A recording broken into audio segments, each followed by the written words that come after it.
Já que vocês pediram, dessa vez nós trataremos de um pequeno checklist das empresas do setor de energia, principalmente geração e transmissão. Tem algumas particularidades, mas vai dar tudo certo com calma e com elegância. E se você estiver gostando desse tipo de conteúdo, já deixa aqui o seu like e compartilha com seus amigos. Vamos começar então?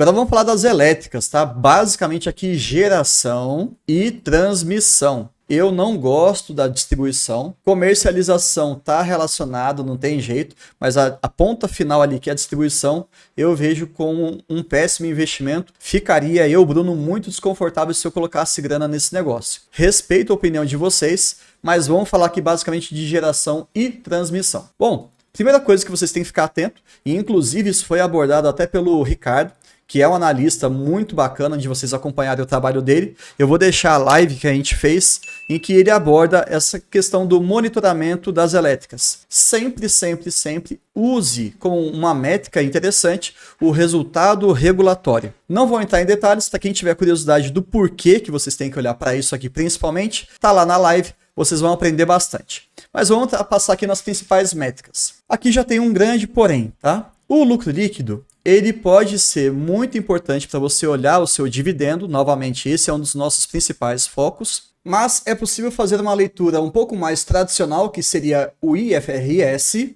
E também temos a visão regulatória. Se você investe em Taesa, fique de olho no IFRS, porque é daí que vai ser o seu lucro líquido. Se você investe em ISA-CTEP, fique de olho no lucro líquido regulatório, que é da onde vai sair o seu lucro efetivo, o seu dividendo que você vai receber. Tudo bem? Mas dado esse pequeno detalhe aqui, vamos focar basicamente no resultado regulatório em relação às possíveis métricas que isso pode ser contemplado. Receita líquida regulatória. A gente está falando aqui basicamente da RAP, Receita Anual Permitida, e como é que está sendo o seu desempenho a cada trimestre, a cada mês. Lembrando, a RAP é o grande ciclo de investimento que ela vai conseguir ter através das suas concessões daqueles lotes que ela acaba arrematando durante os leilões. Bruno, é muita informação. Se você quiser entender o que é um leilão de concessão, nós também fizemos um vídeo destrinchando todos esses assuntos e é bem bacana, tá? Porque você, enquanto investidor de transmissora, você tem que saber o que é um leilão, como é que ele funciona, o que é deságio, qual que é a média histórica, quem está com seus projetos mais atrasados, quem está conseguindo antecipar algum resultado, enfim. A receita líquida é novamente um carro-chefe para você olhar de uma maneira indireta a saúde da empresa. E nesse caso aqui das elétricas, por que eu falo da saúde? Porque ela é muito previsível. Então, se eventualmente você perceber que a receita ali ela está subindo, você fala, pô, maravilha, eu queria isso mesmo, reajustado pelos indicadores de inflação, vida que segue sem nenhum susto. Agora, se porventura acabar acontecendo alguma receita muito mais para cima ou muito mais para baixo, você pode parar que tem alguma coisa muito errada em relação à geração ou à transmissão.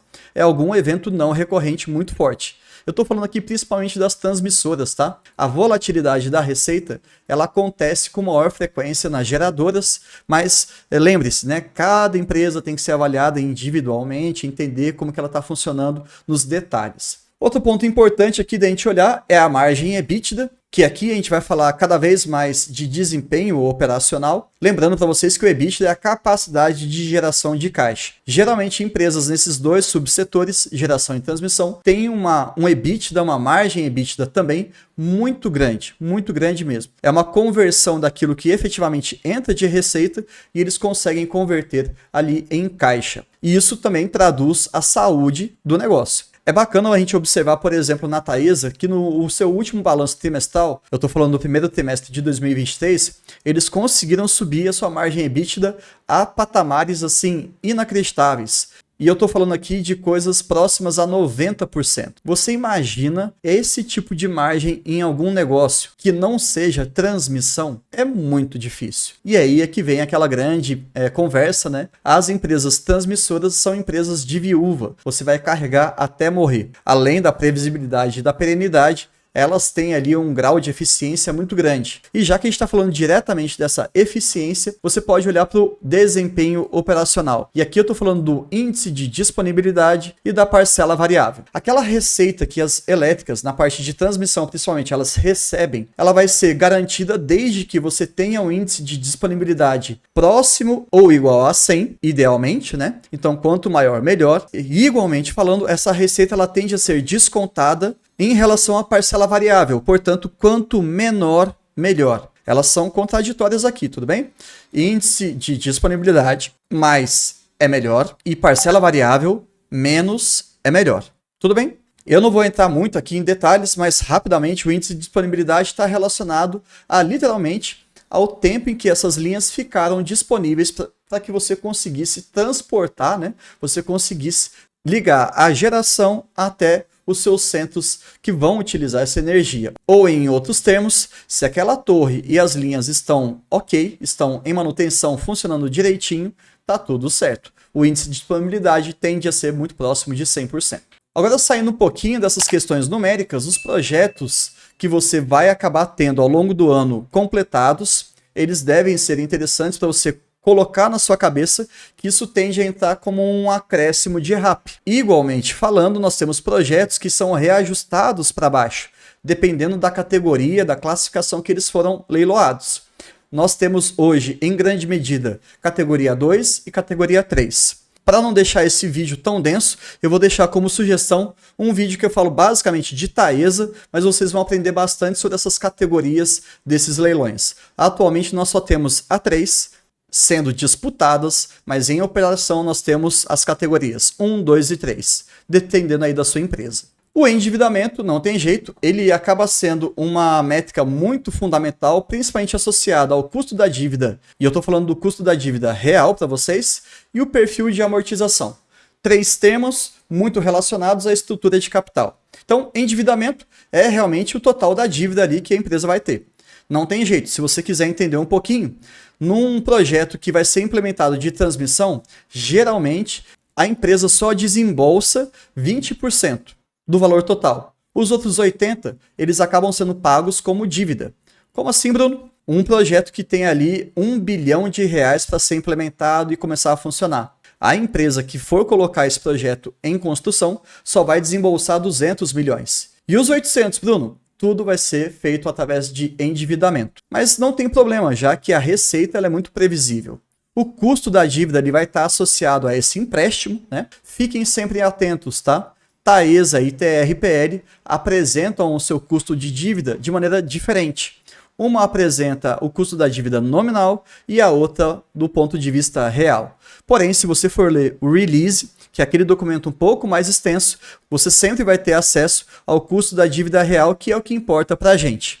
Vou deixar como curiosidade para você depois buscar nessas duas empresas qual que fala de um jeito e qual que fala de outro. E o perfil de amortização, que na verdade pode ser entendido como planejamento, é como é que essas dívidas elas estão sendo negociadas. Vai ter que pagar tudo no curto prazo? A gente vai ter que pagar tudo apenas no longo prazo? Enfim, como é que vai ser o parcelamento? Quando a gente faz o empréstimo no banco, via de regra, a gente tem que pagar algumas parcelas ou próximas ou iguais todos os meses, dependendo da modalidade que você faz. Na verdade, tenta entender como se fosse um parcelamento do seu cartão de crédito. Pronto, fica mais fácil. Todo mês você paga a mesma parcela. Quando a gente está falando de empresas desse setor de elétricas e também em outros setores variados, nós temos algumas negociações que eles fazem o seguinte: olha, o credor, eu vou conseguir te pagar pouco no curto prazo e muito da dívida no longo prazo. Tudo bem? Então tá tudo certo. É isso que eles fazem.